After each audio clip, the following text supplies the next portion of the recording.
Okay. All right. You all looked at some of the 1099s for private vendors and contractors for 2015. We do understand that that's not, the town's budget for the entire year. That's just for the private vendors and contractors. And what we showed was that pretty much $1 in $4 spent went to tourism. And I know a lot of that is for the entertainers, musicians, photographers, different agencies that come in for the different concerts in the town. And one thing we wanted to kind of get quotes on is why the town of Abingdon does so many concerts compared to other towns in the region who might not do that many. Great. Well, we started the Abingdon Music Experience approximately 10 years ago, and it was shortly after I became town manager, and we formed a group of individuals that was a music oversight committee. And our primary goal with that was to try to create a way to put more feet on the streets in downtown. And we wanted to look at doing that in a twofold process. First of which was to give back to the community, to provide them with one extra thing that members of our residents in the town of Abingdon could have at their disposal to do in their spare time. And then the other thing was to try to draw in more people from the outside, because we felt like that it would generate some more direct and indirect revenue to the town of Abingdon and would ultimately pay for itself. Okay. And what kind of return have you seen in that regard? I'm going to let Kevin talk a little bit about that. First, I'd like to find out where you got your 1 in 4 number. Is it 1/4 of all expenditures or 1/4 of all 1099s? Just the 1099s, yeah. That's So all we're not like the overall dollar figure. It's No, just 1 out of every 4 you would consider a tourism expenditure. Well, not necessarily, just the way we categorized it, just to kind of give you some clarification. We went entertainment, and that was anything, musician, photographer, costume design, any kind of entertainment upgrades to the systems. We did construction, which was contractors, painting, mowing, stuff like that. And then other was, like I think one of the things that we looked at was there was the winner of a pumpkin contest and just different things like that. So that's kind of how we split it up. Okay. And looking at the entertainment factor right now, there were 85 individual 1099s I looked at, and 54 of those were for entertainment. Sure. So the numbers there was, I think it was 420, more or less, 420,000 overall for the 1099s, and around 120 of that I think was just for entertainment. Sure. Okay. So that's my 1 in 4. Okay, well that makes sense. And so I would say that it might look on paper like that's a lot of entertainment. I think a large portion of that would probably be some of the smaller 1099s for the Busker Fest. Yeah. So when we contracted, since we don't have in our code of ordinance the ability to have buskers on the street yet, they would have to become a and Deb can help me with the terminology, but they'd have to go through a peddler's license to do that, so we contracted with them and provided them with a stipend so they would become a contractor.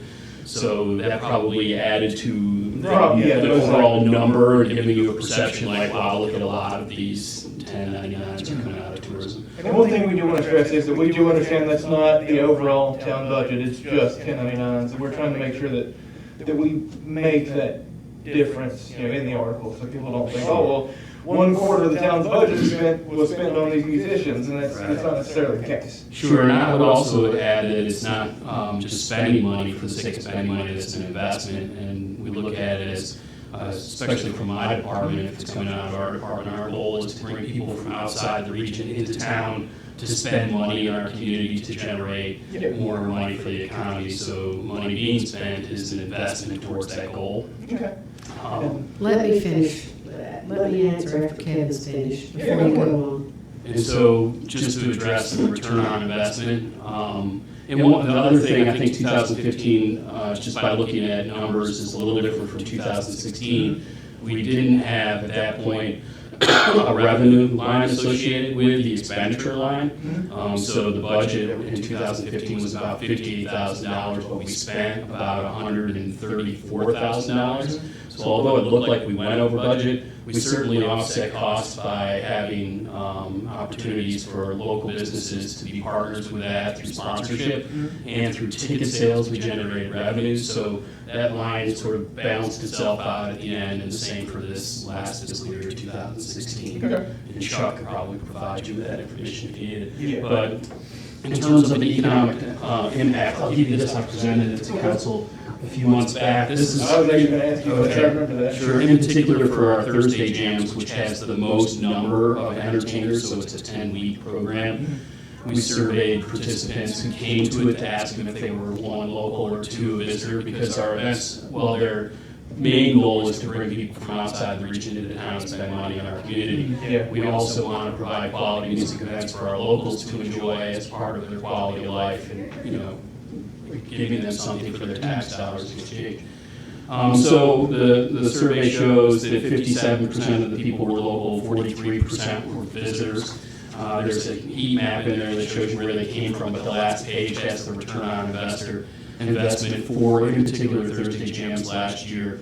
We estimated there were about 2,100 visitors that came to town. They averaged a spend of $285 when they came to town, which means they spent about $554,000 in our community. The average local who came that evening said they spent about $24. There were about 2,800 of them, so they spent about almost $70,000 in the community that evening. So the impact for economic impact for Thursday jams last year was $6,230. I think this is all estimated on our survey that we had done. Where it cost us about a little over $50,000 to run those, and that's contracting with the musicians, hiring the AV, the people that set up the stage and the sound and the lights and all that. What isn't shown in here is that we partner with the Main Street program, and they get the ABC permit, and all of the proceeds from the beer garden go back to the Main Street program. So that was an additional $5,000 or $6,000. That went back into a community organization's pocket. So it's about a $1 for every dollar spent on Thursday jams. We generate about $11 in the community, so it's a pretty good ratio. We haven't done surveys for like Busker Fest that are as robust as this survey. We did a little bit of survey on that. Our Hops and Howlers is a break even for us because it's a ticketed event, so the money we spend on hiring the bands and all of that comes back to us in a ticket sale. Again, that is a partnership with the Main Street program. They get the ABC permit, so money goes back into their coffers to do programming for the community. Okay. So we look at, you know, this whole thing as an investment in the community, not necessarily just expenditures. And we do partner with the warm-up bands for Thursday jams with local bands, so we're you know, working with local contractors, regional contractors, local bands. Okay. Yeah. Okay, and so the accounting major in me wants to remind you that revenues have to be looked at as far as expenditures. You know, you have to spend money to make money. So our meals and lodging tax is double our personal property and real estate tax. I feel like that our investment in tourism and all of the things that put feet on the street shows in our meals and lodging tax. So, you know, I'd like to, this is a perfect time to actually read you something that your publisher, Jim Maxwell, said. I sent him an email and asked him if I could get a quote from him, and he said, believe it or not, I've been told by several sources that Bristol's Rhythm and Roots Reunion, our annual music festival, is the reason for Geico's Bristol for Genesee Tenagena commercial. Geico's advertising agency, the Martin Agency, is located in Richmond, Virginia. One of the principals in the agency had heard about the annual music festival and made the trek to Bristol to attend the festival in 2015. He was fascinated by the fact that the state line between the Commonwealth of Virginia and the state of Tennessee ran smack down the middle of our main street, which is State Street. He witnessed people taking selfies, literally standing in two states at one time. He went back to Richmond and, working with the Geico creative team, decided to shoot a commercial in Bristol in August of this year. The commercial you see on television all over the United States and abroad has resulted in thousands of inquiries from individuals and businesses interested in coming to Bristol. The value of all this exposure is virtually priceless. Neither Bristol, Virginia, or Tennessee could have ever afforded the value of this extraordinary promotion for their community. It all came about because someone decided to take in Bristol's Rhythm and Roots reunion. The arts are integral parts of every community's personality and are a resource for economic development. Jim Maxwell, publisher of the Bristol newspaper, but he also, I think, is serving right now as the president of the Bristol, Virginia, Tennessee Chamber of Commerce.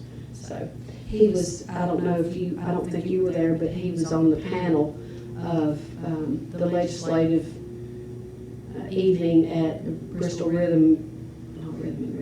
Bristol Birthplace of Country Music legislative evening, whereas he sat as one of the panelists to encourage all of the legislators and local governments to support the arts. Okay.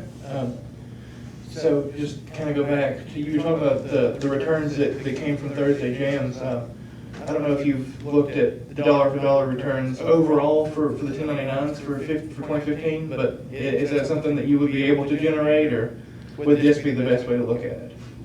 That's a good question. I never sat down and put all of the expenditures together in one particular spreadsheet and looked at the return on investment. This is fairly accurate in that we had a survey at every single event.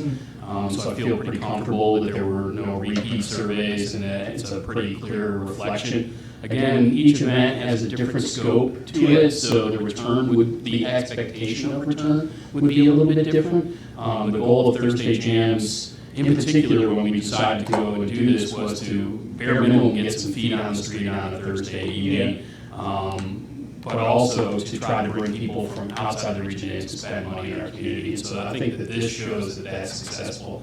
We've been doing this for 5, going on 6 years, so to be able to benchmark and articulate a return on investment is important. For us, Busker Fest is a second-year event. We did some survey, and I can dig that up and send that to you if you'd like. It showed, I think we did a little bit of a return on investment for it, but it wasn't a ticketed event, and the only, the After Dark had a beer garden to it, so it could generate money, and that money went back to Main Street. I could tell you how much you could contact Main Street and they could articulate how much money they've gotten through partnering with us on beer gardens, and I would consider that return on investment as well. It's kind of hard to show a balance on our seasonality of lodging because some of these events are happening during our peak season, so people are spending the night, but the numbers would be a bit skewed because it's in peak season, so we're still seeing transient business off the interstate, so you can't say, oh yeah, this made a huge impact, and it's not supposed to. It's not like a Rhythm and Roots Festival where we're expecting, 50,000 people in one weekend to come to town. This is a kind of the drip philosophy where we're just creating an environment where there's great music being held or great events being held downtown that are thematic to what makes Abingdon so special, and cool enough for people in town to want to go to, but cool enough, even more so cool, that people from outside the town will want to come as a visitor and participate. So I haven't done an overall return on investment on all of the 1099s, and frankly, I have to go through them all to say, we made that expenditure as opposed to some other department, and what their goals were for those expenditures would be different from ours. You'd also have to look at the sales tax revenues when you bring people downtown. So being able to actually track that number has to do also with the success of the downtown businesses. And I would just like to add also, Damean, that Abingdon is the home of the Crooked Road, which once upon a time, I'm not exactly sure where it stands now, but once upon a time it was the #1 tourism draw, I believe, in the entire Commonwealth of Virginia. And other localities have contacted us and found out that what we were doing here musically is working well. So if you drive just north of here to communities like Marion and Wytheville and the town of Rocky Mount that just built a wonderful theater over there for music events, you will see that this seems to be a formula that is working in terms of getting people out into the community. And we know if they're out in the community, they are spending money in the community, which, indirectly through sales tax, through meals, through lodging taxes, those types of things. So I can tell you, I've been here from the very beginning of when we started it, as has Cathy, and we have seen this grow. It didn't start out quick as we had hoped it would, but over the past 10 years it's grown into what I deem to be very successful for a small town the size of Abingdon, and especially if we're getting feedback from all over Southwest Virginia saying, hey, you start your music event stuff up down there, and how's that working for you? And we've done something similar up our way, and it's working well for us as well. Okay. I guess it kind of segues into something I was going to ask too, is how does this much entertainment, how does that benefit the taxpayer in Abingdon? Well, it's a way of the taxpayer getting something back in return for the taxes that they pay through entertainment, especially if it's a free event. They're getting the cost of the entertainment that is coming back to them. And plus, it's getting all of those indirect revenues from other sources that aren't residents, which helps the town council and myself not be put in a position of having to increase real and personal property taxes to offset those types of things. So as long as the meals and the lodging taxes keep increasing, that gives us the ability of not having to raise those other types of taxes that people really don't like to see raised, like real and personal property taxes. That's exactly right. If you invest in bringing people into town, then you don't have to tax your poor citizens and your senior citizens as heavily in their real estate tax and their personal property taxes. As a matter of fact, our taxes are lower than Glade Spring and Damascus. Okay. So we only tax at 28 cents per $100 value of your real estate. Okay. Just to add anecdotally to that good community events make for good tourism events. And so although the tourism department is in charge of most of the events that we're discussing today, again, our goal is to bring people from outside the region in to expand the trade economy in the community, but also to put on high caliber events that are of interest to the community. And I'd say just by the sheer number of people that come each year, each Thursday during the course of Thursday jams, that it's extremely successful. We had over, according to this, that 2,800, more than 50% local coming to the event. So I've heard anecdotally from people, younger people, saying, hey, thanks for putting on such a great band, we really appreciate it. January Jams in particular, which is our music event at the Barter Theater, where we bring in national acts. Several restaurants previously would close during the month of January that are now continuing to stay open because of some of the traction that we have from the events there. And then the feet on the street, you can certainly poll businesses downtown and see what they think about the events and how it's affecting their business. Plus, we also have the Creek Trail and the Barber Theater, so if we can bring that visitor here on Thursday, They'll might stay for Friday and Saturday. and they go to the music events on Thursday, and let's say Barter Friday and Creek Trail Saturday, and brunch and home on Sunday, then we have succeeded in keeping a visitor for at least another 24-hour period. Okay. We've been able to increase our sponsorships over the past every year. We seek to get a little bit more, so that's a great reflection on whether or not the event's successful, because if it's not, a sponsor's not going to come back the following year. Okay, so I guess overall we can just say that when it comes to the town of Abingdon, these do help increase tourism, they help increase public involvement in the town, and overall that's the reason you think it's good for Abingdon. And it helps increase, as I said, revenues so that we don't have to tax our real estate owners for the services that we provide throughout the town. Okay. Citizens don't like the traffic during Busker Fest, I'll I'll admit that. Let me just add also that we've had other events that have leapfrogged from the music events. And, you know, one of the biggest events that I can ever remember since I've been town manager for the town of Abingdon was when Clydesdale horses came here. And they've been here twice. The first time they were here for a week, and all that came about as a result of partnership with one of the sponsors for our music events.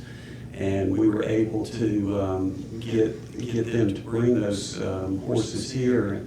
I'm not sure if you were in town at that point in time, but the parade that we did was just absolutely incredible, spectacular, and people went to the farmers market, which is where they were housed for an entire week, and it was like a receiving line to see a royal family for an entire week. And so that was one of those leapfrogging events that came about as a result of cultivating relationships with sponsors. And as Kevin's noticed, those sponsors continue to grow, and which tells me, and I think it tells the council, that there is a great interest in wanting to keep this growing by having as many sponsors as we do who actively participate each year. Okay. So I guess one thing that it might not even be for the article, but just for my personal benefit at least, how are the entertainers selected each year as to who is asked to come and who does get to come? It's a complicated process because you start with an empty calendar and you have to fill it up. So Sarah Saavedra is my special events coordinator, and she works for the town. She spends a lot of time working with promoters, making offers. We really start with a price point, especially for Thursday jams. Try not to spend more than $2,500 on an entertainer. Thursday's a good night because they're routing somewhere else for a Friday, Saturday night gig. So they're looking for a stopover place. Say they're going to Maryland on Friday and they're coming from Nashville. They stop in our place. We get them a hotel room, pay them a minimum amount of money, work with a vendor in town to feed them, and they perform for us. At a discount, usually about half of what typically they would pay on a Friday or a Saturday night. So she spends a lot of time listening to music, trying to figure out what's hip, what's new, what up-and-coming bands there are, where they're routing, how to get them on our stage. So she's already started now working for our events this summer. So it's a year-round process for our different events. Okay. I guess now we'll kind of move towards the construction side of things. And did you get the email that I sent this morning with the list of people? I did. Greg shared it with me, but, you know, that has to do with operations, so I'm going to let the town manager answer those questions. And I'll just go ahead and just say, reiterate what I said was, I just need to know which project these people worked on. And I talked to Deb and Chuck about this a little, and they kind of told me, hey, this is what some of them work on, and some of them maybe that they told me and I forgot, or didn't write it down in a way that I could read it, or something like that, but just to kind of I'll go down your list for you if you want me to. yeah, sure. Relative to the Carolina carports, that was a snow damage project up at the Coon Center where a carport collapsed as a result of heavy snow. I'm not 100% sure of this, but Deb may be in terms of whether the insurance company actually paid out on that claim. I suspect they probably did. Davis Buckley, which is is the largest one in your list there, and Davis Buckley is a very famous consultant for historic properties, and he came in and he viewed all of the town's historic properties and basically told us whether or not they were structurally sound, if they weren't structurally sound, what we needed to do to make them structurally sound, and then how we would go about renovating those properties.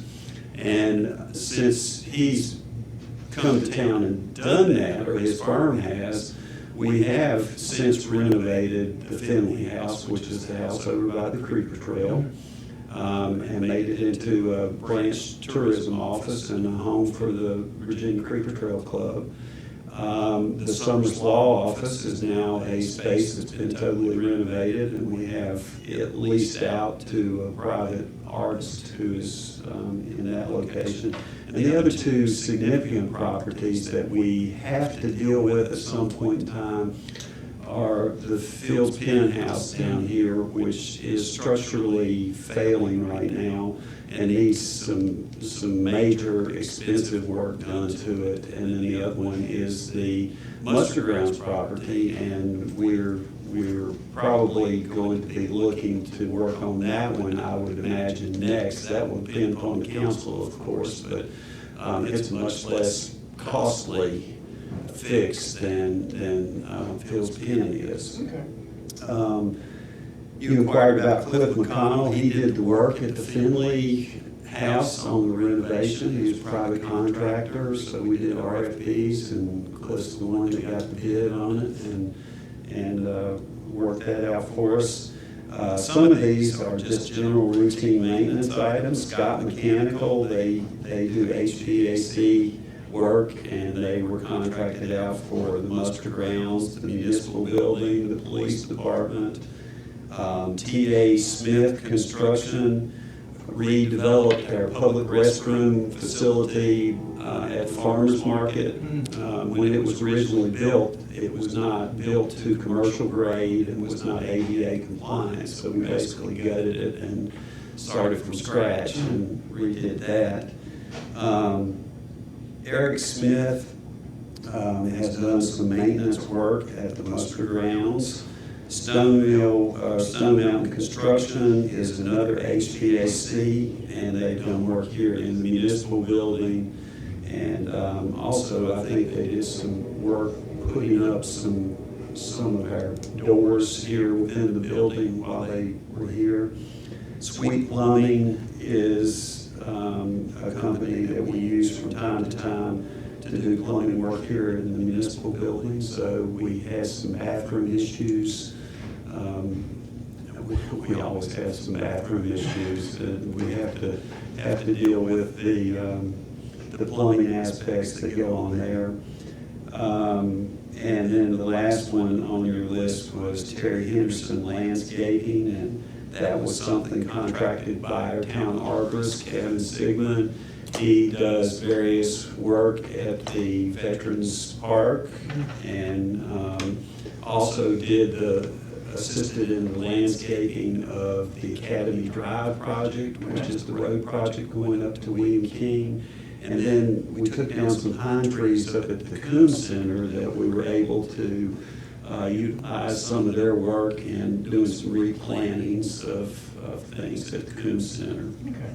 So that's all fairly routine, like I told you, I thought it probably would be.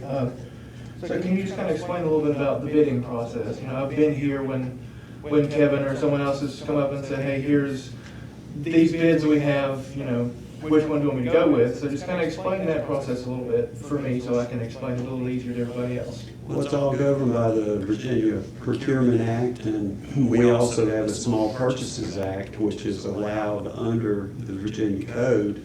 And probably the best thing for me to do is to provide you with a copy of the Small Purchasing Procedure and a copy of the what I call the one-page cheat sheet out of the Virginia Procurement Act, and you can see where the financial thresholds are on whether or not you have to go out to bid. There's certain things you don't have to go out to bid for. There's certain dollar thresholds of you can just do a requisition and an invoice, make a phone call or two to a couple of people and get quotes. So it's all governed by law, and we have to comply with it. If we didn't comply with it, our auditors, when they come in and do the audit at the end of the year, they would point that out to us, that you have failed to comply with your procurement laws. Okay. I know, Kathy, you always say, and I think you mentioned this to me before, even before this story was, is the lowest bid the best bid? And I guess that's kind of a process that you all go through and look at with each bid that you look at?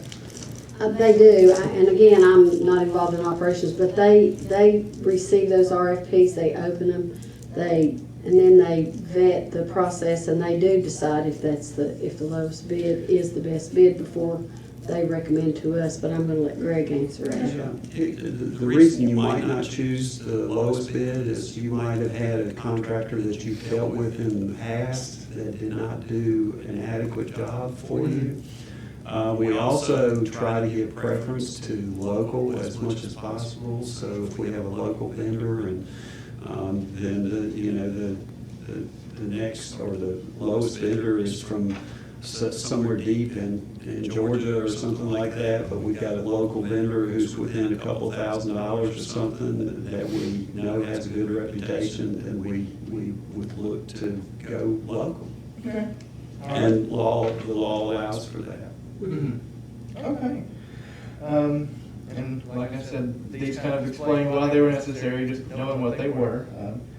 So I guess now we'll really just kind of move on to the other category, and I told you some of what I've had in there was like the pumpkin contest winner, and just different things like that that don't necessarily fall under entertainment or construction. There were a few names that I couldn't track down on my own, and it could be that I've mislabeled those. Those might be some of the buskers that you spoke of. Could be. But I'll just throw a couple of these out, see if any of you recognize them. Victoria Fuller. That is probably the pumpkin. I think the gentleman that wins that pumpkin, I think his last name is Fuller, but I don't remember for sure. And what's the dollar? I didn't write that down. I can go back. If it was under, I what did we give? think it was 9. I think it was 900, something like that. Either that was not a pumpkin, it's $1 a pound, that's a big pumpkin. I thought it was $10. No, it's $1 a pound, up to $1,000. So we're typically the pumpkin contest I think the pumpkin winner contest has been in the 207, I think. Yeah, that was, probably 2015, a pretty big one, yeah. That sounds about right. It's 10 or 100. It's $10 a pound or $100 a pound. I remember this conversation, but we do things like that. It's a I dollar. rate It's the $1 a pound. emails, it is $1 a pound. Yeah. Always has been, for the mayor. I mean, these pumpkins are, Well, I gave away this last time. $1 a pound, I swear. I Okay. would think Victoria was probably a musician or an artist for Busker Fest. Okay. And if you still have the list for 2015, could you send me that just to make sure that I do? Let me try to dig that up. Okay. Yeah. And I hate to put you through extra trouble for Well, it. you'll have to redact the very same things I did. Well, yeah, I mean, as long as I have the names and, yes, this person was Busker Fest, that's really all I need. But let me get back to the pumpkin contest. When we first built the farmer's market, I had just come on the town council, and so we started some relationships, and one relationship was with ASD. And so the pumpkin contest was something to say to the farmers, we appreciate your participation here at our farmer's market. And so we're gonna have this contest, it's gonna be the mayor's pumpkin contest. And Ed actually is the mayor that started that, and we just continued it. So, there's a lot of partnerships that go into making things successful. And so that was a partnership with the farmer's market, Appalachian Sustainable Development, and the town of Abingdon, because they have made the farmer's market such a success. And there are some startup businesses down there that don't have a storefront, but people know to go look for them every day. Every time they're there, they know to go look for them. And I can tell you that there were a couple of businesses that are now on Main Street that started from the farmer's market. One is the Balkan Bakery. Another one is White Birch Juice. And White Birch Juice kind of merged with another business that was a farm-to-table business. And so, the businesses that are down at the farmer's market sometimes become a storefront. Okay. All right. I guess the other names that I've got, I'll wait until Kevin and get the list if you can find it, and I won't kind of bog us down with that anymore. I guess that's really pretty much all the questions that I had. I've got just, here's our tourism quotes, here's why everything's necessary, and I know where everything went now. So if you all have any more questions for me, my soft deadline for this is Thursday, close of business. So we've got a couple of days to hash anything else out.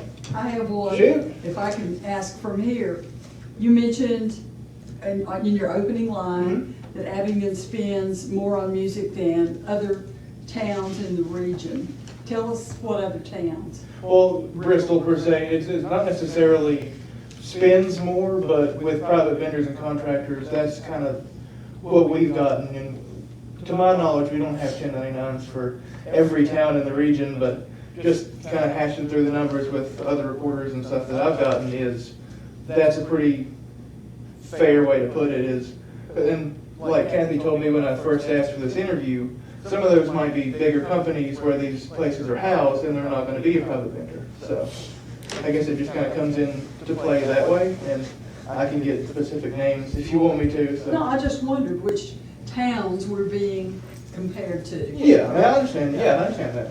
Well, actually, and the reason that, when you said Bristol, the reason that you don't see those 1099s from the government in Bristol is because the Bristol Rhythm and Roots is a 501c3. Right. So they, So that all of that all that money does play in. flows through not the birthplace, I keep saying birthplace, flows through Bristol Rhythm and Roots Yeah. as a nonprofit organization. And I know there are other organizations like that in the region, and I guess it kind of comes back into what Greg was saying. We've all seen that this is a music-oriented region, so having more and more of those concerts is going to be helpful in the long run. So I do understand that, and like I told you when I first started, we're going to do our best to make sure that it's very obvious that this is not the town of Abingdon's budget, and it's not all of what's going. This is not where everything goes and where everything is. But Just keep in mind, and Kevin mentioned this earlier, but, a lot of the money for these events come in through sponsorships, and they also come in through grant funds as well. So it's not all the town of Abingdon money that is paying for these Right. events. And again, I will say that you have to look at the revenue side of any expenditure. And so you cannot just look at expenses and say that it's taxpayer dollars, because there's a great possibility it's not taxpayer dollars. yeah. Okay. And there's also some advantages that aren't really measured, and I think the creation of goodwill and forming this expectancy in what they're going to get on Thursday night is a great benefit. Yeah, absolutely, I agree with you. I mean, just being here since April, I've heard a lot about Thursday jams. That's one of the first things that popped across my desk when I sat down when I started here in April was, this is coming up. Go ahead and get something on it. They've got some announcements they made. So Right. I've heard that since April, and I know how big of an impact it does make. You can ask the Pepper Mill how many people come on Thursday nights to eat dinner if they can sit outside Yeah. on the porch. Yeah. Because you can hear the whole thing. Okay. All right. So does anybody else have anything they'd like to add? Or? I think we're good. All right. I'll go ahead and stop this. Thank you all for taking the time.